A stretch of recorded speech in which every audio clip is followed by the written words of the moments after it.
Good evening. My name is Jeremy Bartlett. I'm with Thrive Architects. I want to say that it is an honor to be here tonight. I want to briefly explain about our company. This is not about our company, first of all. That's the most important thing to say. I started my company 7 years ago, and I built it with friends.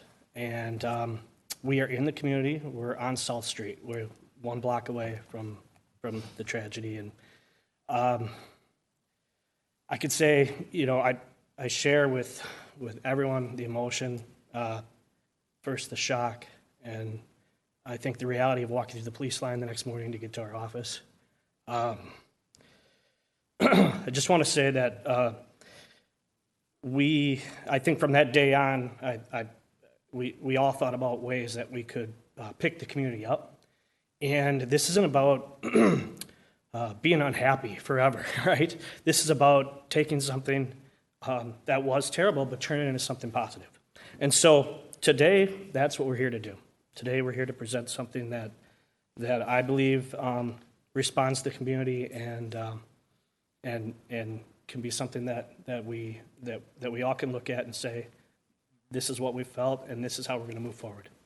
With that, I'm going to turn it over to Dave.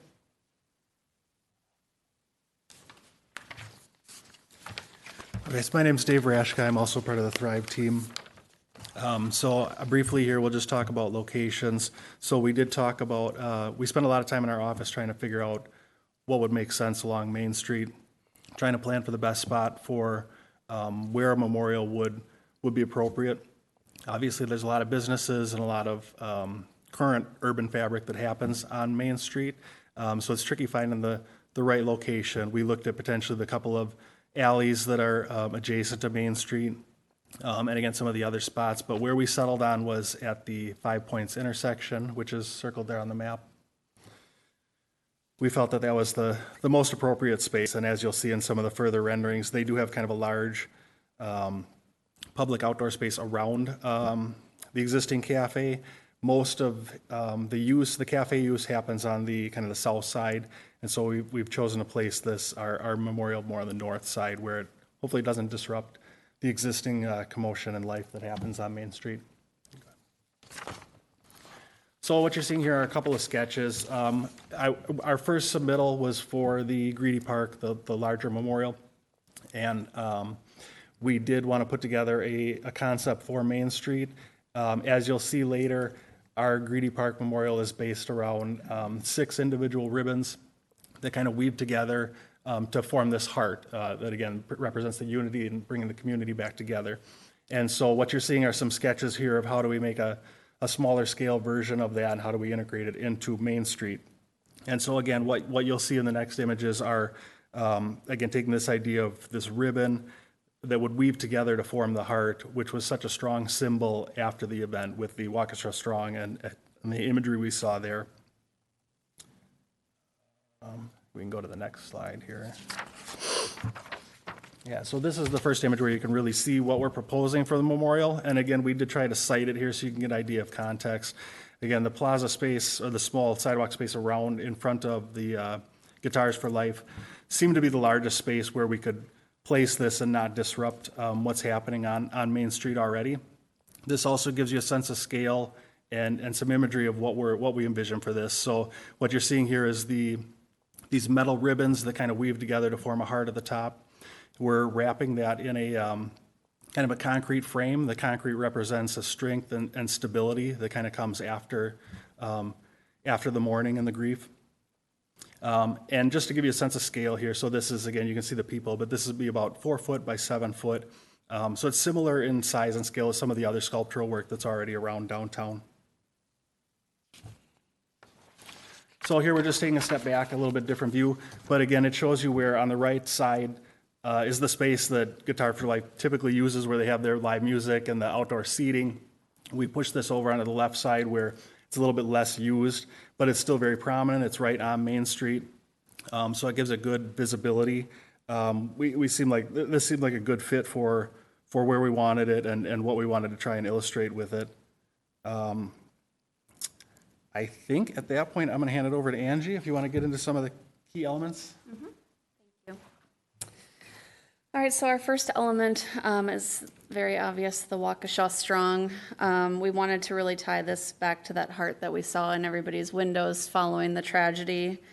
The second element being the acrylic panel, offering an opportunity to provide the Waukesha Strong logo as well as a small dedication, something that can withstand the test of time, something we'd like to work with the commission and the city to develop those words that can hang out there, as well as the date that we will all remember. The acrylic panel will be lit just on the edge, just offering a subtle light at this monument. We would mostly have white, but there would be timers with some blue. So the third element is the concrete. As Dave mentioned, this wraps our heart, offering us a symbol of strength and stability that's coming from the community. Within that, we have two metal ribbons that link together. So one metal ribbon is representative of all of the victims, and the second metal ribbon is the survivors, the ones that mourn. Coming together, they link in the middle. They create a center offering community togetherness. From one side, you'll see that the ribbon is cut, creating another heart. So anytime you approach this from any area of the intersection, you're going to see that heart as a reminder. And then the other element within that heart is that we do see through back down to Main Street, offering that link again. And then this is our nighttime view. So you can see here the subtle light, just a minimal light band along the edge, offering that subtle glow. Again, sometimes white and sometimes blue. And then I'm going to turn this to Jeremy to get into a little bit of the costs that we are guessing. So the hardest part is what will this cost? So we simply put together an estimate, and right now I would say that this is without any sort of science. This is simply materials, time, and cost. To explain that a little bit further, I believe that in the end this won't be this cost. In talking with so many people in our community, they already want to donate, they already want to give time, they already want to be a part of things.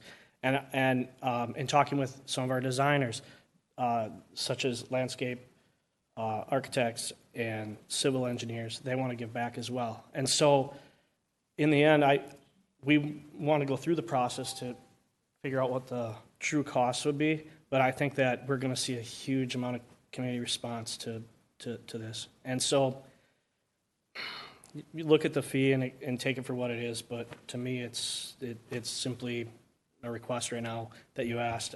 In the end, I don't think it'll be anywhere near this. Some of the important elements to just briefly mention is the details that we've thought about is there's lighting, so there's site work involved, trenching and connecting to power, the sculptural aspect of it, and the location. By locating it on the 5 points, we think it's the most prominent location to Main Street. And we wanted to protect it there as well. So we did run a bench design around the perimeter of that to protect it. And with that, we still believe that there'll be some refinement to what that bench looks like, but at this time, that's concept in nature. We would definitely be open to working with the committee to refine details. So I think with that, if you want to play the video, we did a brief video flyby, which will bring this part to a close. So thank you for your time.